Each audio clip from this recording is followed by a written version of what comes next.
independente das circunstâncias que viessem ocorrer no percurso, no caminho diante dele. Ele estava disposto a ir até as últimas instâncias para que isso pudesse acontecer e para que o povo ficasse de fato distante, afastados de Deus, vivendo aquilo que Deus certamente não havia preparado para eles. E a Bíblia diz, queridos, que quando existe esse desejo no coração dele de fazer com que o povo ele viva oprimido, não é? E não tenha mais nenhuma esperança, ou pelo menos não busque mais essa esperança de que algo novo pudesse vir a acontecer, a suceder para eles. Então eles, se isso acontece, ele consegue alcançar o seu objetivo. Enquanto ele trabalhava para que o povo estivesse cada vez mais distante daquilo que Deus havia dito, preparado para eles, havia uma ação de Deus, um trabalhar de Deus no sentido oposto. Só que o sentido oposto que falo era justamente o percurso, o caminho que Deus havia preparado. Digo oposto porque enquanto Amã trabalhava, estava disposto a trabalhar para que o povo, eles não tivessem vontade de lutar por aquilo que Deus havia falado, de acreditar naquilo que Deus havia dito, Deus estava fortalecendo o seu plano para eles. E a Bíblia conta que no capítulo de número 3, capítulo 2, melhor dizendo, no versículo de número 21, se os irmãos lerem aí por gentileza, capítulo 2 de Esther, versículo 21 por diante, diz assim: naqueles dias, assentando-se Mardoqueu à porta do rei, 2 eunucos do rei, dos da guarda da porta, Bigtã e Teres, grandemente se indignaram e procuraram pôr as mãos sobre o rei Assuero.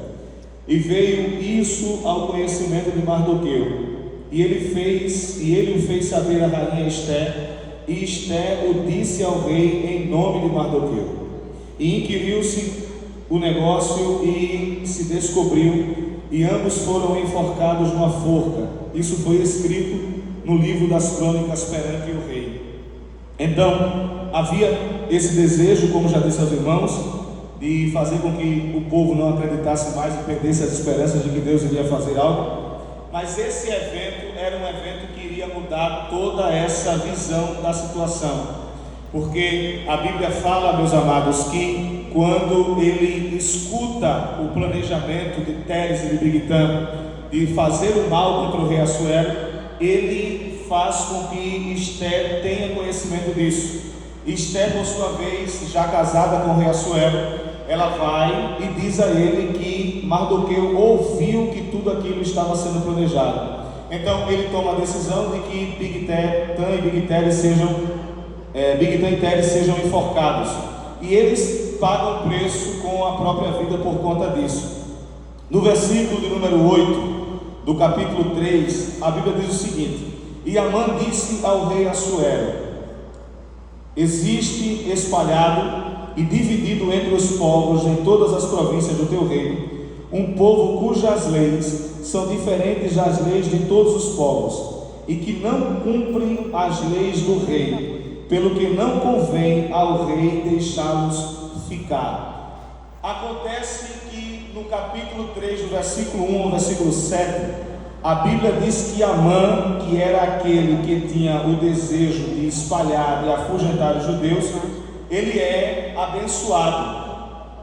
Ele começa a receber honrarias. Isso para ele deveria ser o suficiente, e ele deveria aceitar essas honrarias que estava recebendo e seguir o seu caminho, não é? Mas o texto diz que ele cria um ódio no coração em desfavor dos judeus. Ele fica muito enraivecido, enfurecido, e como eu disse aos irmãos, ele vai colocando em prática tudo que havia no seu coração, todo o desejo que ele tinha de acabar com os judeus. Ele vai nesse trabalho, nesse intento, e mais uma vez a Bíblia diz que Mardoqueu se intervém na situação e ele faz com que a mensagem do plano maldoso de Amã chegue até Esther, e ele usa Ataque para que ele leve essa mensagem a Esther. E Ataque vai lá, diz a mensagem a ela, diz a ela que estava sendo traçado um plano e que ela precisava fazer alguma coisa. O interessante, para a gente ganhar tempo, é que a mensagem que Mardoqueu envia para Esther não foi uma mensagem amigável, entre aspas.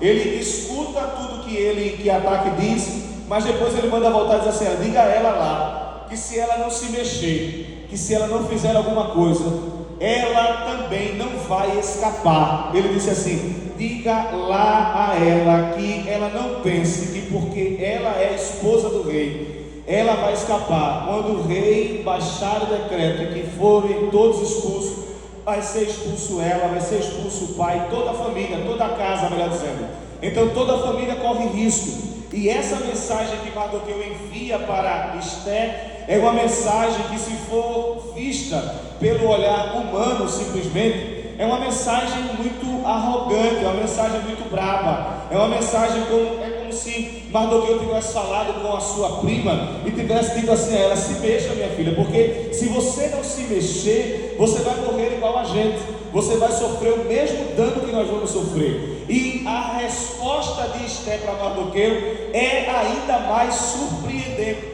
Ela compreendeu com a mensagem que Mardoqueu envia para ela, através de Ataque, que aquilo não era um desaforo, que aquilo não era alguém que estava insuflando a ela, que estava querendo tirá-la da sua estabilidade emocional, de forma alguma. Ela entendeu que aquilo era um chamamento ou um chamado divino, era algo de Deus para a vida dela, e ela compreende isso. O que me faz, me permitam os irmãos e as irmãs aqui em grande maioria, abrir um parêntese aqui nesta tarde. Ela poderia olhar para Mardoqueu e vê-lo como um inimigo. Ela poderia olhar para ele e ver como um homem que estava ali para causar mal para ela, porque a visão primária da situação seria essa. Como é que ele vai se tratar com uma rainha dessa maneira? Como é que ele fala com uma rainha dessa maneira? Como é que ele fala comigo? Eu não sou qualquer pessoa, eu sou Esther, a mulher de Assuero, portanto eu devo cobrar esse respeito. Mas a ação dela é diferente, e é aí que a gente compreende que mulheres de Deus, homens de Deus, em momentos de pressão, a reação deles não é aquilo que o mundo espera, mas é aquilo que o Espírito Santo opera, é aquilo que o Espírito Santo determina, é aquilo que Deus diz para fazer e que devemos fazer. A ação, ela não vai fazer com que a minha reação seja incondizente com a fé que eu tenho, com a esperança que eu tenho. Não, ela poderia dizer assim: olha, Ataque, volte e diga a ele que procure o seu lugar, eu sou a rainha. Mas ela disse: não, diga lá a ele que se o negócio é assim urgente, que se tem uma necessidade urgente, diga a ele que coloque o povo para jejuar, que coloque o povo para orar, que coloque o povo para descer, colocar a face no pó, apregoe um jejum de 3 dias lá entre o povo, porque aqui onde eu estou, eu vou pegar as meninas, eu vou pegar as minhas irmãs da comissão, eu vou pegar as minhas amigas de oração e vou dobrar o joelho e vou orar. Me permita dizer uma coisa aqui nesta tarde: se o crente bem soubesse a arma que ele tem à sua disposição, a arma da oração, ele não perdia tempo com outras coisas, ele não perdia tempo com internet, ele não perdia tempo com justiça, ele não perdia tempo com delegacia, ele não perdia tempo falando isso, falando aquilo. A arma mais poderosa que você tem não está sentado em um tribunal, não está de posse de um mandato, de uma ordem, de uma determinação jurídica, não. A melhor arma e maior que você tem são os seus joelhos, é a sua voz, é a sua oração. E se você se dispuser a orar, Deus move céu, Ele move terra, Ele muda, Ele transforma, Ele tira, Ele faz o que precisa fazer, mas a sua oração será atendida. Salmo 12 e verso 5 está escrito: por causa da opressão do pobre e do gemido do necessitado, eu me levantarei agora, diz o Senhor dos Exércitos. Isso ainda é pouco do capítulo 51 do livro dos Salmos, no verso 17, ele diz assim: os espíritos para Deus são um coração quebrantado, a um coração quebrantado e contrito não resistirás. Ó Deus, deixa eu tentar traduzir para você o que este salmo está dizendo. Está dizendo que quando o crente, ele recebe a palavra de afronta, ele recebe a palavra de desaforo, ele recebe a palavra que vem contradizer aquilo que ele acredita, aí ele entra lá no quarto dele, ele fecha a porta, ele dobra os joelhos e ele diz assim: Pai, meu paizinho querido, o meu amado, o meu todo, o tudo que eu tenho na minha vida, eu não sei o que fazer, eu não tenho para onde correr. Aí você pode imaginar literalmente a figura de um pai levantando-se do trono, olhando para o filho chorando e dizendo assim: eu vou agir agora, eu vou resolver agora, eu vou trazer a solução agora. E receba esta palavra nesta tarde: o teu gemido, a tua oração, o teu clamor, o teu grito não ficou aqui dentro, está subindo, haverá resposta de Deus. Haverá resposta de Deus às tuas orações. Haverá um retorno do céu para aquilo que você está pedindo. A Bíblia diz que Josafá, quando olhou e viu todas as possibilidades se esgotarem, ele disse: olha, o meu exército é pequeno, o povo que vem contra nós é muito numeroso e nós não temos condições de vencer. Então é preciso que faça alguma coisa. Só que o texto diz que ele olha para todos os lados e ele percebe que não tem nada para ser feito. Aí ele diz assim: não sabemos o que faremos. Glória a Deus. Porém, todavia, contudo, os nossos olhos estão postos em ti.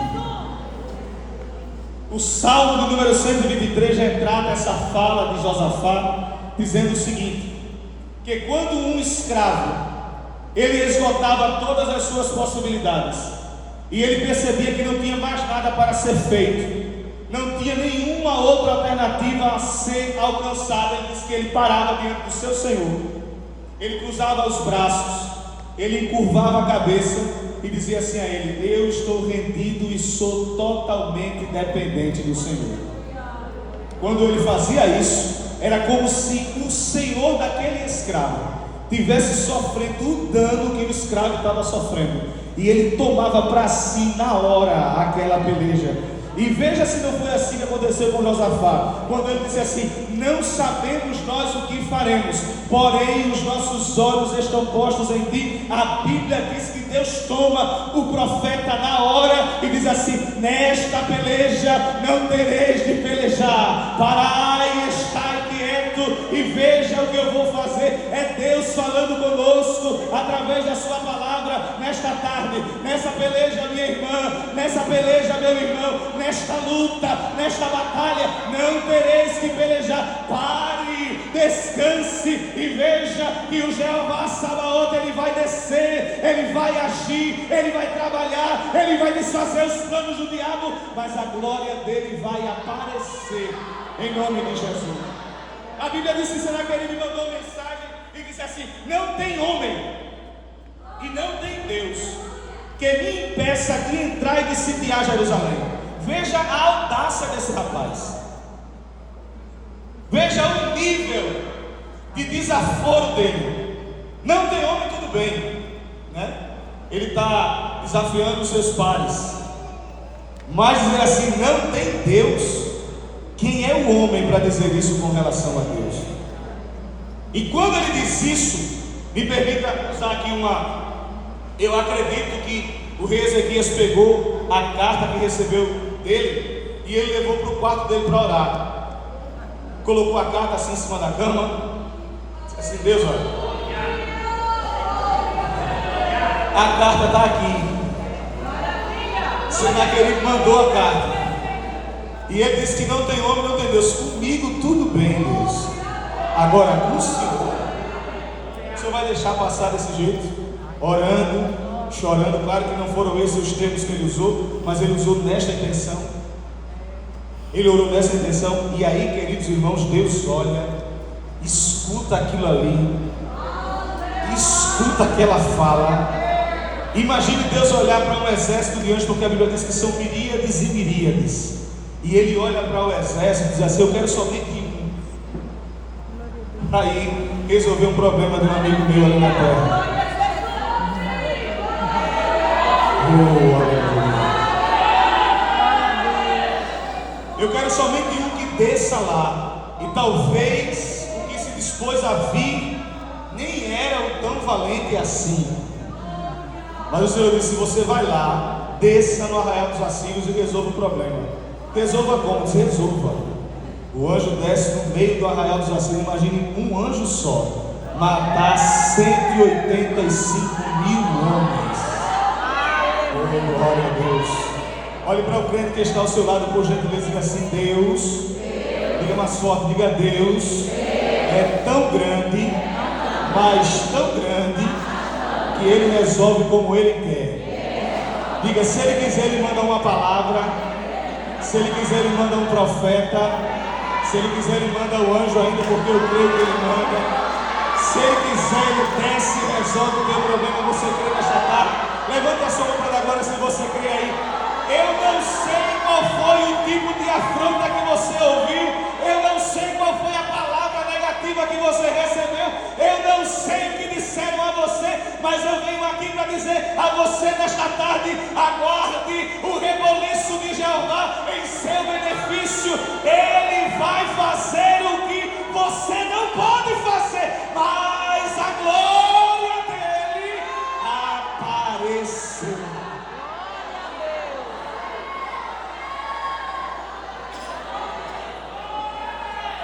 Deus não está subordinado à minha vontade. Deus não está subordinado ao meu querer. Deus não está subordinado ao que os homens querem, ao que os homens determinam. As pessoas hoje criaram um hábito de dizer assim: o Senhor tem que fazer, ou o Senhor faz ou eu deixo, ou o Senhor faz ou eu paro. É como se Deus fosse um boneco de marionete que as pessoas têm nas mãos aqui as cordas e ficam manobrando: levanta a mão agora, levanta o pé agora. Não. Ele é grande, Ele é poderoso, Ele é Deus absoluto sobre todas as coisas. Isaías disse que Ele é tão grande, que Ele mede os céus a palmos. Ele é tão grande que Ele desenrola o céu como cortina. Um Deus como esse é para andar o tempo todo dizendo: eu te adoro, eu te exalto, eu te bendigo, eu te louvo. Tu és o único Deus digno de honra.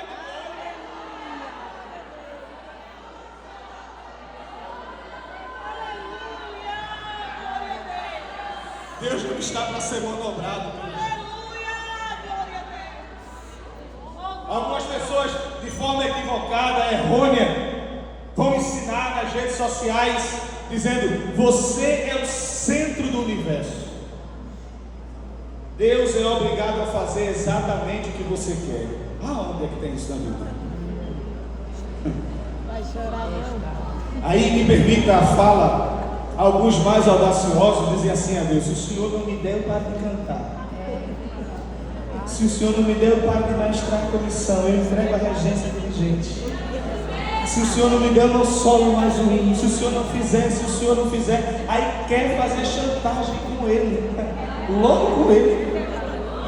Aí ele senta lá no trono. Me permita usar essa imagem. Ele cruza os braços dele assim, ó. Aí diz assim: eu nem vou dar, nem vou fazer, e você vai cantar, vai maestrar, vai vestir.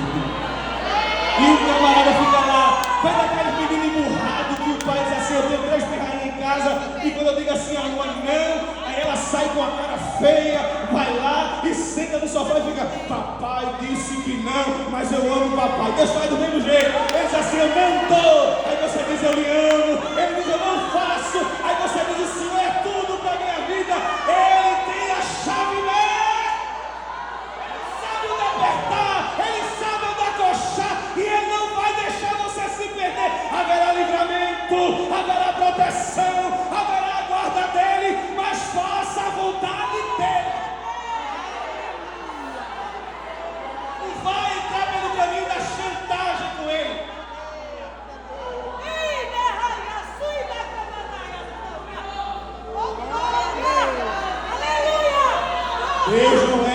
brincadeira. Deus não é brinquedo. Esse Deus que apregou por aí dizendo que Ele está subordinado à minha vontade. Eu sou a coroa da criação dele e Ele faz tudo. O universo conspira que nada, irmão. Porque se eu parar de cantar, as baleias lá no alto mar estão adorando a Ele. Se eu parar de cantar, Ele abre a janela do céu, Ele solta o vento e diz assim: agora faça o que eu estou mandando. Faz o quê? Quem manda é Ele, quem é o Senhor é Ele, quem determina é Ele. As árvores adoram, as estrelas adoram, lá no fundo do mar tem peixe para cantar, e aqui também tem crente para adorar a Ele. Ele é Senhor absoluto, é Deus sobre todas as coisas. Será que ele pensava que era? Já estava longe, acabando com tudo no meio da arraial. Ninguém desafia Deus e fica vivo para contar a história. Eu vou dizer de novo. Ninguém desafia Deus e fica vivo para dizer assim: eu desafiei, eu venci. Fica nada. E se ficar, já vai colocando ele na roda assim, aí vai para o oleiro na casa do oleiro, coloca em cima da roda, bota água, quebra, mói, tira a pedra, bota de novo. Aí quando o cara pensa que está prontinho, ele de propósito joga no chão. Eita, quebrou. Vou remendar novamente. Este é o Deus que nós adoramos. Que não está subordinado à minha vontade, mas que faz o que Ele quer. Porque quem manda é Ele, o poderoso é Ele, o majestoso é Ele. Toda honra e toda glória seja dada a Ele para todos sempre. E o texto diz, meus amados irmãos, que ela escuta a fala de Mardoqueu. E ela, quando escuta a fala dele, como já disse, ela poderia reagir de qualquer maneira, né? Fica brava, mas ela disse assim: então vamos orar. Porque tinha um problema, como o rei estava recluso, ninguém poderia entrar. Ela mesma diz no texto que há 30 dias ela não tinha o direito de aparecer diante do rei. E a leitura que nós fizemos diz que aquele que entrasse sem ser chamado por ele, não tinha uma outra sentença senão a de morte. E o que é que pode mudar uma sentença de morte? Oração. Não tem outra coisa senão a oração. E a oração é poderosa, viu? Muito poderosa. Vou contar para os irmãos um exemplo aqui. Há mais ou menos uns 18 anos atrás, mais ou menos isso, ou 19 anos, lá em uma congregação chamada Corporana, os irmãos aqui conhecem, Nil e os irmãos conhecem, o coordenador da área na época foi inaugurar a congregação. E quando ele foi inaugurar, o vizinho que morava na casa ao lado, tinha uma rua, tem uma rua no meio, tem uma casa ao lado. Um dos vizinhos, não sei exatamente o nome dele, esqueci agora, mas um dos vizinhos ali perguntou assim ao pastor: o senhor vai inaugurar qual dia essa congregação? Ele disse: tal dia. Ele disse: no dia que o senhor for inaugurar, eu vou botar um paredão de som aqui, que vai abafar a sua inauguração. E além disso, ele ainda até tratou o pastor, disse que o pastor era isso, aquilo, deixou o pastor, como diz o ditado, mais raso do que o chão. Aí o pastor ouviu aquilo, claro, sentiu, porque ninguém quer levar desaforo, né? Ainda mais em uma circunstância como essa. Mas ele disse o que quis dizer. Aí ele olhou para o rapaz, a gente percebeu que ele ficou um pouquinho triste. Aí ele olhou para o rapaz e disse: eu vou em casa. Aí perguntaram assim: você vai fazer o quê? Ele disse: eu vou para casa orar, e só vou me levantar quando Deus me responder sobre esse negócio. Acabou-se o rapaz do outro lado, porque o crente, quando diz assim: eu vou orar, me permita abrir um parêntese aqui, viu? Cuidado com a motivação da oração. Não vá orar, Jesus, mate ele, acabe com a vida daquele terrível, aquela mulher só me dá dor de cabeça, vai lá e tem uma crise nela para ser acabada. Não faço isso não. Jesus ensinou como se deve orar. Ele disse: quando fores orar, não é para fazer repetição, feito outro segmento, mas assim, ele deu o princípio básico da oração. Ele disse: Pai nosso que está no céu, santificado seja o teu nome. Mais na frente diz assim: seja feita a tua vontade. Este aí é o cerne da oração cristã. Porque se for para fazer o que eu quero, o cara que me faz eu pedir o quê? Por exemplo, dê vida a ele, né? Dê doce a ele, dê um pote de doce de leite daquele lado de algodões, né? bem gostosinho do interior. Não, Jesus mate ele logo. Mas se for a minha vontade é para matar. Mas a de Deus eu não sei. Não é que Jesus quer salvar ele e mostrar ele que ele estava errado. Não é? Aí ele disse: foi para casa orar. Disse: Jesus, o Senhor viu. Resolva do jeito que o Senhor resolveu, está resolvido. Aí fica orando. Daqui a pouco chega o pastor com um sorriso no rosto na obra. Poxa, pastor, o senhor daqui faz pouco tempo que saiu todo abatido, todo triste, agora o senhor voltou sorrindo. O que foi que houve? Aí ele olhou para a gente e disse assim: Jesus já respondeu. E ele disse o que, pastor? Não, ele disse que ia resolver. Pouco tempo, o pai desse rapaz chegou e disse: o pai dele era totalmente ao avesso dele, uma pessoa muito cordial, muito gentil. Chegou e disse assim: eu queria pedir a vocês que orassem pelo meu filho. Eu disse: qual filho?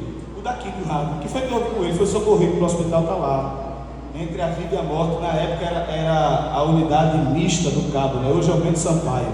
Ele está lá no Bento Sampaio, entre a vida e a morte. E rapaz, mas o que foi? E na hora a gente não conseguiu associar uma coisa a outra, né? Ninguém conseguiu associar. Só que quando foi no outro dia, aí o pai desse rapaz foi procurar o pastor, pediu para que ele fosse lá no hospital visitar o filho dele. Ele disse assim: rapaz, eu vou lá no hospital para ouvir desaforo de novo. Já não basta o que eu ouvi aqui, ir lá para ouvir. Agora ele não pode nem ter raiva, porque já está numa situação daquela em cima da cama. Mas ele está chamando, eu vou lá. Quando o pastor chegou, ele todo já quebrado, né? Porque aquilo que Jesus joga no chão para quebrar, para depois fazer de novo. Ele disse: me perdoe, me desculpe. Aleluia. Eu senti que isso que aconteceu comigo foi depois do que eu falei com o Senhor. Eu almocei e depois do almoço me deu uma dor, uma desfalência, e eu estou sentindo que é uma falta de perdão. Me perdoe e tal e tal. Ele se abriu, pediu perdão e etc. Quando ele pediu perdão, o pastor perdoou, claro, nós resolveu tudo. Aí quando o pastor vai saindo, Deus falou no coração do pastor e disse assim a ele: eu disse que ia resolver, e ele não vai ver a inauguração da minha casa. Quem revoga a sentença de Deus? Quando ele diz, acabou-se. Isso não abre brecha para ninguém orar assim: mate não, Jesus, não faça isso não, pelo amor de Deus. Quando você for orar, diga assim: Jesus, faz a tua vontade. Oh, glória a Deus. Quando dissermos assim: Senhor, faz a tua vontade, aleluia, aleluia, Deus vai olhar para o coração da gente. Ele vai ver a intenção que tem lá no coração. E quando ele pesar a intenção do coração, ele vai colocar na balança o que fizeram com você e a intenção que há no seu coração. Se o coração for um coração trabalhado pelo Espírito Santo, cheio da graça, cheio de bondade, aí Jeová vai dizer assim: você mexeu com o que é meu, com o que me pertence. Eu vou tratar com você por causa dela. Eu amo ela, eu gosto dela. É minha propriedade particular, mas aí é a vontade dele, é o querer de Deus, é a ação de Deus.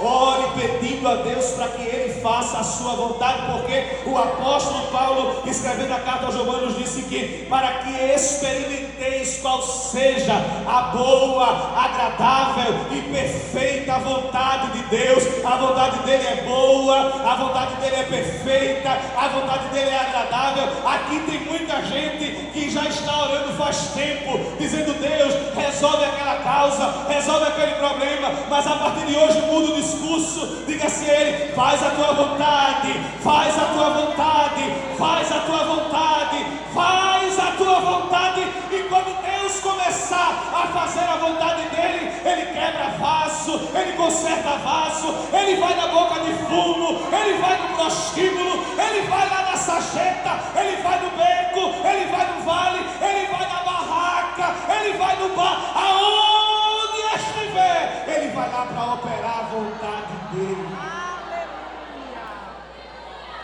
Deus está pronto para agir mediante as nossas petições, mediante as nossas orações. E o texto diz que depois que ela escuta isso, ela convida o povo para orar 3 dias sem comer e sem beber, sem comer e sem beber. Jejum total. Tinha muitos problemas a serem resolvidos aí. Ela não podia entrar dentro do rei. A mãe já estava lá se preparando para fazer o que ele queria fazer, acabar com os judeus, e o povo orando.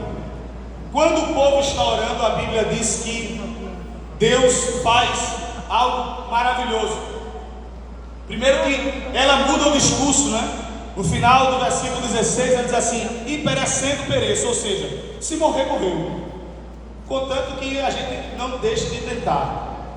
O inimigo não era Mardoqueu, o inimigo não eram os judeus, o inimigo era Amã. E às vezes, amados irmãos, as armas que usamos contra os inimigos que não são do convívio, eu quero frisar muito bem isso aqui, porque às vezes quando falamos em inimigo, alguém classifica um parente próximo como inimigo, alguém classifica um irmão, um amigo como inimigo. Não, e os inimigos, eles estão fora do muro. Talvez alguém queira buscar exemplo nos irmãos de José quando o venderam, mas quem disse que os irmãos de José foram inimigos de José? Os irmãos de José estavam dentro do plano de Deus para o cumprimento da promessa na vida de José. Eles não estavam ali como inimigos. Quem disse que os irmãos de Davi, por não quererem que ele fosse a peleja contra o filisteu, que eles eram inimigos de Davi? De forma alguma. Eles eram irmãos de Davi. E Deus usou Davi para dar e preservar a vida deles. Cuidado com quem você classifica como inimigo, por divergência de pensamento, por não terem todos o mesmo sentimento. Fulano é a minha inimiga, fulano é meu inimigo. Não, o seu inimigo está do outro lado do muro. O seu inimigo não é da sua etnia. O seu inimigo não comunga da fé que você comunga, pelo contrário, ele trabalha contra a sua fé. Guarde isso. Me permita, as irmãs que são casadas, às vezes o marido, por não ter a sensibilidade espiritual que a senhora tem, aí diz assim: Jesus, mate o homem. Meu Deus, Jesus, marca o encontro com esse homem. Faz isso não, rapaz. Faz isso não com o bichinho. E assim, Jesus faz a tua vontade na vida do homem. Jesus, eu quero levar este homem para a igreja. Jesus, às vezes o filho sai na sexta e chega na segunda-feira de manhã. Jesus, se o senhor quiser guardar, pode guardar. Não vou guardar de nada. Todo mundo cabe isso até o final. Deixa Deus fazer a vontade dele. A vontade dele é boa, é perfeita e é agradável. A sua vontade é para se livrar do problema, e a vontade de Deus é consertar o problema. A sua vontade é eliminar aquilo que lhe traz sofrimento, e a vontade de Deus é pegar o sofrimento e fazer ele se tornar um gozo para a sua vida. Ore direitinho, cuidado com a vida.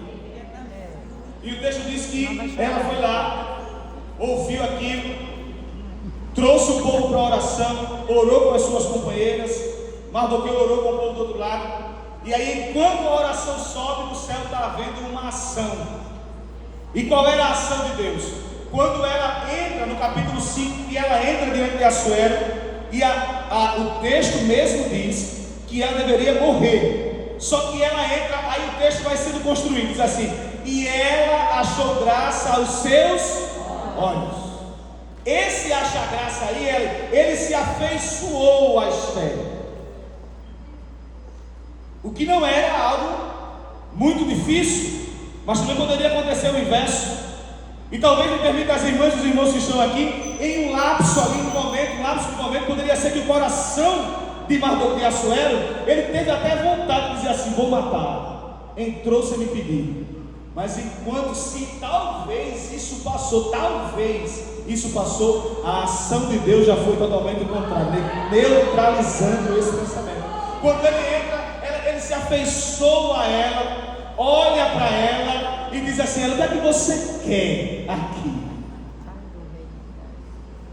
Se você me pedir metade do reino, eu dou.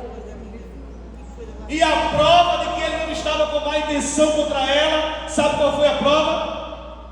Quem lembra qual foi a prova? Cetro de ouro estendido na direção de Esther.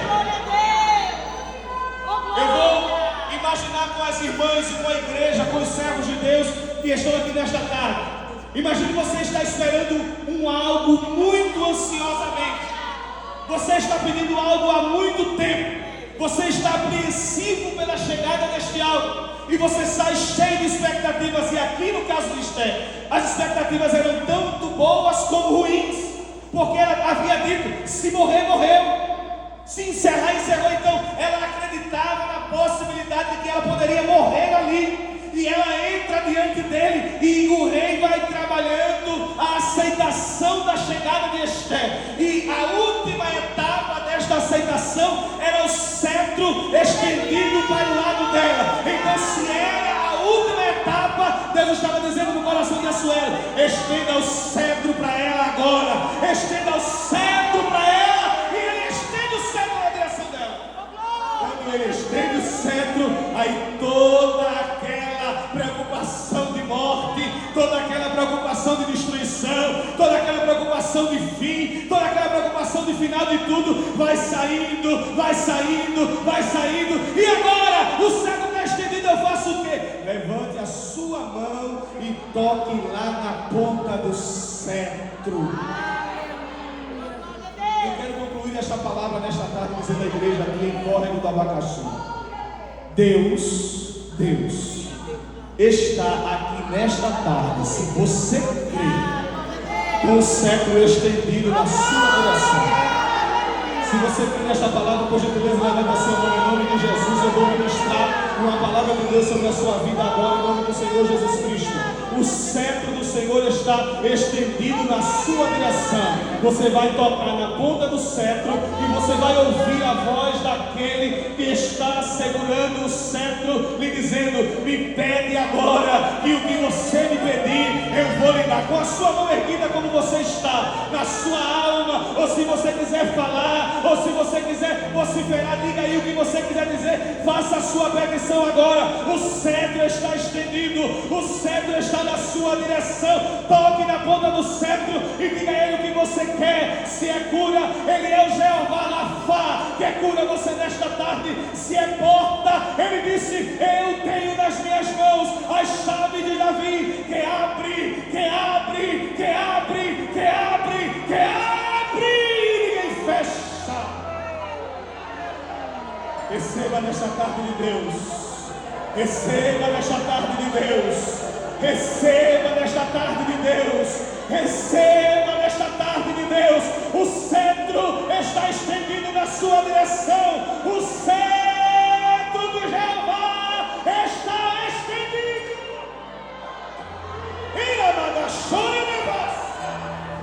O cetro está estendido na sua direção. Glorifique a Ele, exalte a Ele, bendiga o nome do Senhor Jesus nessa tarde. Se você sente a presença dEle, dê um glória bem bonito para Ele aí. Abra sua alma para adorar a Ele. Está descendo a graça de Deus sobre você agora, em nome de Jesus. Recebe graça do Senhor sobre a tua vida. Recebe graça de Deus sobre a tua vida aqui em Córrego do Abacaxi nessa tarde. Recebe a presença do Espírito Santo. Recebe renovo do céu. A resposta de Deus está descendo para você agora. Está descendo sobre a sua vida agora, em nome de Jesus. Se você pode, fique em pé, bem rápido.